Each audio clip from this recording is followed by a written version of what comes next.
वो साहेबी तोय जानार पाछा नहीं મળે એવા પ્રસંગે આમ તો બાવડી ગામને આંગણે ભજન કરવા માટે થઈને જેવી લાખેની વાતો કરવા માટે થઈને જ્યારે મળ્યા છીએ એટલે બહુ જાજો કોઈ બહુ એવી અભિમાનની કે અહંકારની કોઈ વાતો નહીં પણ કેમ આ ભજન બીજું કાંઈ કરે તો નો હાલે આ પરિવારને બીજું કાંઈ કદાચ ઘણા બધા એવા કાર્યો છે કે કરે તો નો હાલે ને ભજન જ શું કામ કરવું જોઈએ એટલે મહાપુરુષો એમ કે છે 4 વેદ 6 શાસ્ત્ર અને 18 પુરાણ આ બધાનો અર્થ ભેગો કરો અને આ બધું ભેગું કરી અને એનો જો નિચોડ લેવામાં આવે ને એટલે બધા એમ કે છે કે તમને કદાચ વેદ વાંચતા નહીં આવડે તોય હાલશે તમને કદાચ કૃષ્ણની ભક્તિ કરતા નહીં આવડે તોય ચાલશે તમને કદાચ મીરાબાઈની જેમ કરતાલું લઈને રમતા નહીં આવડે તોય ચાલશે તમને કદાચ સબરીની જેમ વાત જોતા નહીં આવડે તોય ચાલશે ખાલી એક જ વાત ભાવે કે ભાવે જો એનું સાચું નામ લેતા આવડી જશે ને તોય કળિયુગમાં તમારો બેડો પાર થઈ જશે ભલા માણા એટલે આ નામ લેવા માટે થઈને મળ્યા છીએ હા મારી વાત કદાચ જો તમને સમજાતી હોય સંભળાતી હોય આમાં ઘણી જગ્યાએ એવું થાય હું આયા કરતાથી બોલવાનું ચાલુ કરું ને એટલે સામેથી બધા આમ હાજર જ બેઠા હોય દેવસીભાઈ આમ હાજર જ બેઠા હોય એટલે હું વિચાર કરું કે તમને એક જગ્યાએ કાર્યક્રમ હતો ને મને આમંત્રણ દીધું ના દિનેશભાઈએ જેમ મને તેડાવ્યો ને એમને પણ ભાઈએ તેડાવ્યો હું ગયો તો બરોબર બોલવાનું ચાલુ કર્યું બરોબર આમ અડધો કલાક બોલ્યો કે સામેથી ના કોઈ હલે ના કોઈ ચલે ના કોઈ ડલે મેં કીધું આ બધી ઠોકાઈ ગયેલી ગાડીઓ છે શું એમ સમજો ને ઠોકાયેલી ગાડીઓ તમારા ગામમાં તો નહીં હોય એવું મને લાગે હે ને હા હું રામાપીરના મંદિરે આવ્યો તેથી એક વાતની ટકોર તમને કરીને ગયો તો કે કદાચ જો નશો રાખવો હોય ને ભલા માણા તો માણસનો નશો રાખજો બીજા નશાની શું જરૂર હોય ભલા માણા હે હા એટલે બરોબર મેં કીધું આ કોઈ આમ ઠોકાઈ ગયેલી ગાડીઓ તો નથી ને કોઈ હલે નહીં ડલે નહીં ચલે નહીં અને આ બધી અવસ્થા શું છે એટલે મને કે તમતાર તમે થાવા જ દો પણ મેં કીધું એકલો તો ક્યાં થાવા દઉં એમ તમતાર તમે કે તમે કે થાવા જ દો પણ અરે મેં કીધું હામે કાંક તો બધા આમ મળદા છે કે શું છે એમ મને કે તમે થાવા જ દો મેં કીધું કારણ જણાવો ને કે હવે 1 સેકન્ડે મારાથી નહીં બોલાય મને કે તમને આજે બેરા મુંગાના કાર્યક્રમમાં લાવ્યા છીએ એટલે આ કોઈ ડબ્બો નહીં થાય એટલે જો એવું કઈ હોય તોય મને કહેજો બસ એક જગ્યાએ કાર્યક્રમ હતો બરોબર મેં બોલવાની શરૂઆત કરી ઝટપટ ભાઈ લુલટ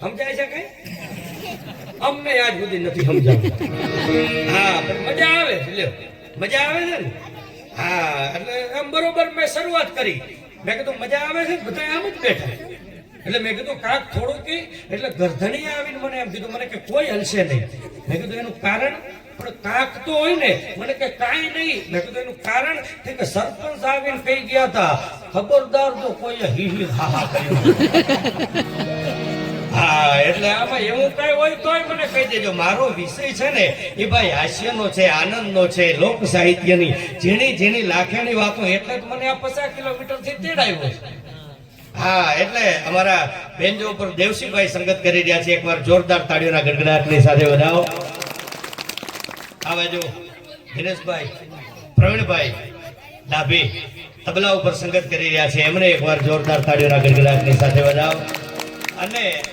દીકરી બહુ વય નાની અકલ ઘણી અને ઉજળા જેના આચાર દીકરી ખરેખર ખૂબ એને કદાચ નહીં ખબર હોય કે કેટલા ગજાનું ઊંચું ગાતી હતી કેટલા ગજાની સમજણ પ્રમાણે ગાતી હતી એ દીકરીને એકવાર જોરદાર તાળીઓના ગડગડાટની હારે આશીર્વાદ આપો કે ભલામણ આ પટાને ઉજળો કરી દેખાડે એક દિવસે આ એટલે એ ભજન કરવા માટે થઈને જ્યારે આનંદ કરવા માટે થઈને એવા એક પ્રસંગે મળ્યા છીએ મૂછો મરડતા મહીપતિ અન ગજબ હતા ગંભીર આ લોક સાહિત્ય એમ કે છે કે જગતની અંદર આયા હે સો જાયેગા રાજા રંગ ફકીર એક વ્યક્તિ છે ઈ બરોબર આમ હાલ્યો જાય છે અને એની માથે મહારાજાનો તાજ છે ભલામણ ઈ રાજા છે અને આમ હાલ્યો જાતો તો એક કોથળા ઉપર એક ફકીરને જોયો, પણ મરક દાંત કાઢતો ફકીર હો આનંદ મસ્તીમાં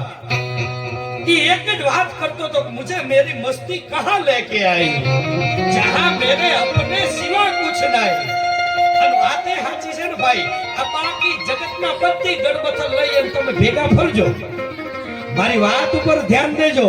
જગતની બધી 5 લાખ ખાઈ મૂકી છે તે પાકી જાય, 5 લાખ ખાઈ મૂકી ગયા તે પાકી જાય, 5 લાખ LIC ના પાકી ગયા, આ બધું પાકી જાય ને એટલે પોતે પાકી ગયો પછી કફ કાઢવાના કામમાં આવે। હા એટલે એનો કરતા લાકડસી બાપુ બહુ સારી વાત કરે। દ્વારિકાના દેવળમાં ગયા તેથી તો એમનો બહુ દી નબળો, એમની પાસે 5 પછી રૂપિયા નહીં, એટલે દ્વારિકાના દેવળમાં જઈ દ્વારિકાનાથને બે હાથ જોડીને પગે લાગીને એટલું કીધું કે માધવ હું નથી માંગતો કરોડ રૂપિયા કીર્તા। માધવ એ કાળિયા ઠાકર, માધવ હું નથી માંગતો કરોડ રૂપિયા કીર્તાન, પણ વખતે મારો વ્યવહાર તું હાચવી લેજે સાંભળા। નરસિંહ મહેતાનો હાચવ્યો, ભક્ત પ્રહલાદનો હાચવ્યો, મીરાબાઈનો હાચવ્યો, ગંગા સતી ભાનબાઈનો જે વ્યવહાર હાચવ્યો ને એ મારો વ્યવહાર હાચવી લેજે। અને મારા તમારા વ્યવહાર ઈ જ હાચવે છે। હા નકે એકવાર આપણે હાથે કોક દી તો વ્યવહાર હાચવવા ઉભા રહેજો। આપણા બધાયના ઘરે નડિયા હોય કે નેવા હોય કે ધાબુ હોય ગમે તે હોય, બારે મેઘ ખાગા થયા હોય ને બારે 500 પૂરા સાર પડી હોય, કોણ હાચવે? એને હાચવવા તો એને જ આપવું પડે, બાકી હું તમે ગમે એટલા મેણિયા લગાવીને મરી જાય ને તો એમ ભેગું ન થાય। એને દેવું હોય તો ઈ જ દે, અને એને લઈ લેવું હોય ને તો ઈ જ લઈ લે। ભલા માણા હું તમે તો નિમિત્ત છીએ એટલે વ્યવહાર બધા ઈ હાચવે। હા હમણે હાથમાંથી જ લઈ લીધું લ્યો, આ 2-4 મહિના પહેલા હાથમાંથી હાવ દાણો હાથમાંથી કોને કહેવા જાય? પણ એની પહેલા કદાચ જો મારી વાતની આને સહમત હોય ને તો એમાંય ભજન જ હતું। અમને વળી વિચાર આવે કે એમાં કયું ભજન આવ્યું મહારાજ? વર્ષો પહેલા દેવાયત પંડિતે એમ કીધું, દેવાયત પંડિત દાડા દાખવે તમે સુણજો દેવળ દે નાર, અમારા ગુરુએ આગમ ભાખીએ આમાં જૂઠા નહીં રે લગા। લક્ષ્મી લૂંટાશે લોકો તણી નહીં રાવ કે ફરિયાદ, અને ધરતીની માથે હેમર હાલશે અન સુમજા। લક્ષ્મી લૂંટાશે લોકો તણી એમ લૂંટાય? લૂંટાઈ જાય તમને કે એમ લક્ષ્મી લૂંટાય? 2017 માં અડધી રાતે મોદી સાહેબે આવીને શું કીધું હતું? ભાઈઓ બહેનો 500 ની 1000 ની બંધ થઈ ગઈ હતી કે નહીં? અને ઓન તમે 500 ની 1000 ની બંધ થઈ ગઈ હતી કે નહીં? છે હજી તમારા ગામમાં ચાલે છે? હા બધું જીવ એમને ઉસીતા માંગતા હતા ને એ નહોતા દેતા, 2-2 મહિના રહ્યો ને 5000 ઉસીતા આપણે દઈ જતા કે આ માગીએ છીએ એ લ્યો અને બીજા 5000 વાપરો, એ જૂનો નોટો છે। હા લક્ષ્મી લૂંટાશે લોકો તણી નહીં રાવ કે ફરિયાદ। ઈ લક્ષ્મી તમે તમારા પૈસા તમે ખાલી રખોપિયું કરવા હારું થઈને જ રહેતા, એ પૈસા ભલામણા તમારા નોર્યા। લક્ષ્મી લૂંટાઈ ગઈ, તમારી લક્ષ્મી લૂંટાઈ ગઈ અને તમે કેને ફરિયાદ કરવા જઈએ કે મન તમે વાત કોને તમે ફરિયાદ કરવા? કોઈથી ફરિયાદ ન થાય ભલામણા। એની હજી કોઈકના ઘરે 500 ની 1000 ની પડી હોય ને તો દીવાબત્તી કરવા રાખજો, હવે ક્યાંય કામ નહીં લાગે।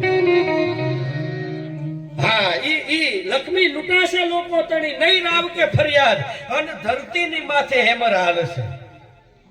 કોઈને વિચાર આવે કે ધરતીની માથે હેમર હાલ્યા? કયા હેમર હાલ્યા? અને બીજી બહુ છેટું જવું નથી, આ મેશિન સ્વરાજ ને એ બધા હું તમે જે ભલા કાપી રહ્યા છીએ ને ધરતીની માથે હેમર જ હાલ્યા કહેવાય ભલા માણા। આ જીસીબી થી જે ખાડા કરીએ છીએ ને એ ધરતીની માથે હેમર હાલશે। અને સુનાનગર ને મોજાર વાત મારે હવે કરવી છે ભલા માણા। સુનાનગર ને મોજારી ક્યારે સુનું નગર અને મોજાર થયું? 2019, 20 અને 21 છપ્પનિયો કાળ તો બેન તમે કદાચ વડીલોએ જોયો હશે, પણ યુવા વર્ગે મારા જેવાએ નહીં જોયો હોય। 2001 નો કદાચ ભૂકંપ આવ્યો હોય, કદાચ જોયો હોય, પણ 19, 20 અને 21 માં કોરોના જેવો મહાકાળ આવ્યો ને એ મેન તમે બધાએ જોયો છે। વાત ઈ કરવી છે કે એમાં ભરી બજાર હોય અને કદાચ ખરા બપોરે તમે આમ બજારની વચ્ચે નીકળો ને તો ભલા માણા નીકળી ન કોઈ એવો સમય આવી એનો ઉભો રહ્યો તો સુનાનગર ને મોજા। મેં એક ભાઈને વાત કરી, મેં કીધું આ કોરોનામાં તમે બહાર નથી નીકળતા? મને કે ના નથી નીકળતા, પણ મેં કીધું એનું કારણ શું? મને કે કાંઈ નહીં, કે બહાર નીકળો તો કાંઈ થાય નહીં, પણ મેં કીધું સોખવટ તો કરો, બહાર નથી નીકળતા એનું કારણ? એ કે બહારે જઈએ તો કે મોર બોલે, એના કરતા ઘરની કોઈ અમને નો સાંભળે. હા, એટલે એક વાણિયાનો દીકરો બપોરે 12 વાગે એને વિચાર આવ્યો મારી દીકરીને ત્યાં જાવું છે. તે બરોબર આમ ઘરથી બહાર નીકળીને સામે 4 રસ્તા, 4 રસ્તે આવીને ઉભો રહ્યો. બરોબર 4 રસ્તે આવીને ઉભો રહ્યો, ત્યાં તો ઘોડો ગાજથી બોલેરો આવી. બરોબર બોલેરો આવીને પાસે જ ઉભી રહી. એટલે કે શેઠ આવા આ કોરોનાનો કાળ છે ને, તમને ખબર નથી પડતી? અત્યારે ઘરમાં રહેવાય બહાર નો નીકળે. બાબા ભૂલ થઈ ગઈ, ભૂલ નહીં સજા. બેહી જાવ ગાડી, બેહાડે વળી વાહન ઠાઠો ખોલે. વાહન શેઠ બેહી ગયા, આગળ સાહેબ બતાવી બેહી આગળ બીજો સર્કલ આવ્યો ને, બરોબર અહીંયા આવીને સાહેબ ને કે સાહેબ ઉભા રહ્યો ને, મારી દીકરીને ત્યાં એક આંટો દઈ આવું, મારે થોડીક વસ્તુ દેવાની છે, પછી તમે તાર પોલીસ સ્ટેશન જઈને આપણે જે વિધિ થાય છે એના અમૃત લઈ કે. બરોબર હજી અહીંયા ઉતરીને સાહેબ કે આજે આવ, જલ્દી આવજો. બરોબર ઉતરીને દીકરીના ઘરે જઈને અડધો કલાકે શેઠ નો આવ્યા. એટલે પોલીસ વાળાને વિચાર આવ્યો કે આ શેઠ ગયા કે અડધો કલાક થયો પાછા નો આવ્યા. આમ દરવાજો ખખડાવીને કે શેઠ કેટલી વાર છે, હાલો. અંદરથી શેઠે દરવાજો ખોલ્યા વગર અવાજ દીધો કે બાપા તમને ખબર નથી અત્યારે કર્ફ્યુ છે, બહાર ન નીકળાય. હા, એમાં ઈ ગાડી કરી દે. અઘરી અઘરી નોટું છે આ જગતમાં. બરોબર આ કોરોના જેવો મહાકાળ કદાચ અત્યારે આવ્યો, પણ હોય કા પેલા એક રોડિયું આવ્યું હતું, જો કદાચ વડીલોને ખબર હશે. રોડિયું એટલે પોતે કોઈ વ્યક્તિને અડે ને તો આમ હાથને અડે તો હાથ આંગળી પડવા માંડે ને આંગળીથી હાથને અડે તો હાથ પડવા માંડે. એમ રક્તપિત્ત જેને કહેવાય, રક્તપિત્તિયું જેને રોડિયું કહેવાય, એવું રોડિયું હોય કા પેલા આવ્યું. ભજન એટલે શું, ભજન કોણે કર્યું એની વાત તમને કરું ભલામણા. અને એવા વખતે એક દીકરીને ચઈ આમ વેલડું જાન લઈને હાલ્યું જાય. અને એવા વખતે બરોબર હજી આમ વેલડામાંથી દીકરી ચઈને ઘૂંઘટને ઊંચો કરીને જુએ. એક જગ્યા દરવાજો, અને દરવાજાની ઓટલે એક મહાત્મા છે, એક સંત છે, બેઠા બેઠા રક્તપિતિયાની સેવા કરે. જોજો હો, હમણાં હાજુ થઈ જશે. જોજો હો, હમણાં બરાબર થઈ જશે, તમને હમણાં મટી જશે. રક્તપિત્ત એટલે ખાલી અડવાથી થાતો રોગ. કોઈને માનવામાં ન આવે ને તો ભલા માણા હજી 5 વર્ષ પહેલા કળિયુગ કોને કહેવાય, કળિયુગની પલોઠી કોને કહેવાય, મેન તમે આપણી હગી આંખે જોયું છે. બાપ છે એ દીકરાને નહોતો અડતો, અને દીકરો છે એ હગા બાપને નહોતો અડતો. ભલા માણા હે. હા, અને એવા વખતે આ દીકરીએ જોયું ને વેલડું આમ છડાપ દઈને ઊભું રાખી દીધું. મારે જોવું છે, જોજો એ જાતા નહીં કે કામ કે તમે અડશો તો તમને આ રોગ થશે એમ. અને તમારી આ કંચન જેવી કાયા નવોટા દીકરી પરણીને જાતી હતી, તમે અડશો તો તમને આ રક્તપિત્ત થશે. ઉભા તો રહ્યો. ધીરે ધીરે ધીરે ધીરે ડગલા કાપતી કાપતી આ દીકરી છે એ આશ્રમના દરવાજે જાય. દરવાજે જઈ અને મહાત્માને પૂછે, બાપુ પ્રણામ, શું કરો છો? સેવા કરો છો. કોની સેવા કરો છો? રક્તપિતિયાની સેવા કરો છો. કે બાપુ હું કરી શકું? હા હા દીકરી, યાદ ઉભી રે. તું નોડતી હો. કે બાપુ એનું કારણ કે તું નવોટા છો, તું તારો સંસાર વસાવા જઈ રહી છે. મારા તને આશીર્વાદ છે બેટા, તું તારો સંસાર વસાવ. તારે અહીંયા રક્તપિતિયાની સેવા કરવાની જરૂર નથી. તારી આ કંચન જેવી કાયા છે, તું તારો સંસાર વસાવ. તારે આ કરવાની જરૂર નથી. પણ બાપુ આ મારે કરવાની ઈચ્છા હોય તો કે હું તને ના પાડું છું, તું રહેવા દે. દેવસીભાઈ ખાલી થોડો અવાજ ધીમો કરો, ખાલી શબ્દો કે બાપુ મારે આ કરવું હોય તો હું તને ના પાડું છું, તું રહેવા દે. અને અડતી નહીં હો, અડીશ ને એવો તને તરત આ રક્તપિત્ત લાગુ પડી જશે. અને ક્ષણનો વિલંબ કર્યા વગર એ બાપુના હાથમાંથી રૂનું પોતું હતું ને પડાવી લીધું. અને દીકરી છે ને એ આમ રક્તપિતિયાની સેવા કરવા માંડાણી. એના હાહુ આવ્યા, હાહરા આવ્યા, એના પતિદેવ આવ્યા, અને બધાએ આવીને કીધું કે હાલ આ કરવાનું નથી, પરણી જઈ રહ્યા છીએ.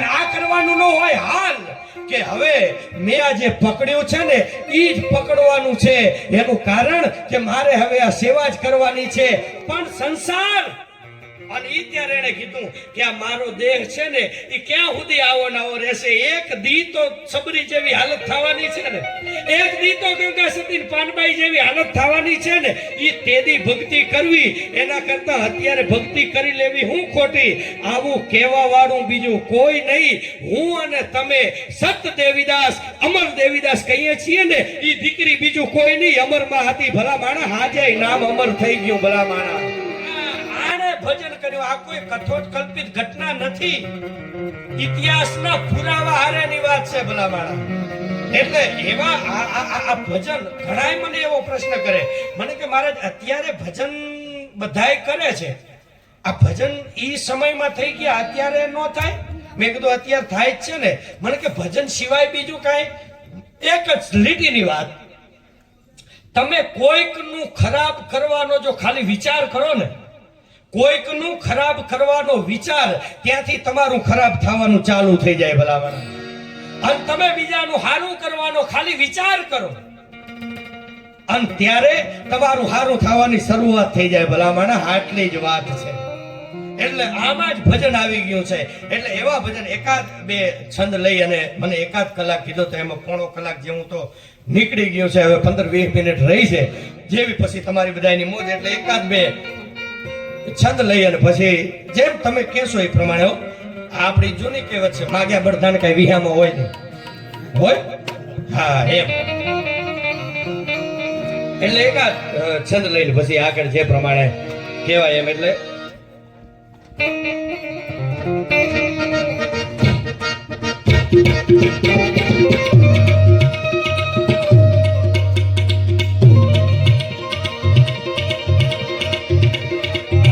બીજું તમને મજા આવે તો આકલો પડકારો કરજો એથી વધારે મજા આવે તો બે હાથ ભેગા કરીને તાળી પાડજો ને એથી વધારે મજા આવે ને તો ખિસ્સામાં હાથ નાખજો તમારા ખિસ્સામાં અહીંયા કને જે કાંઈ આવશે ને એ બધું ધર્મના કામમાં વપરાવાનું છે એટલે મનથી મન મૂકીને વધ્યા છે પણ વરસતા રહેજો એમ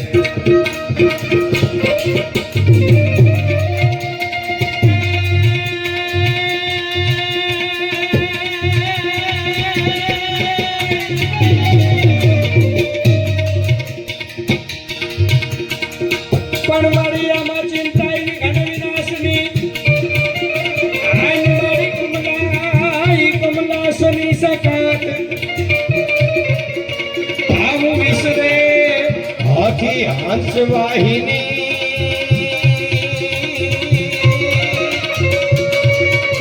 એ મુન માતા દેહુ સુમા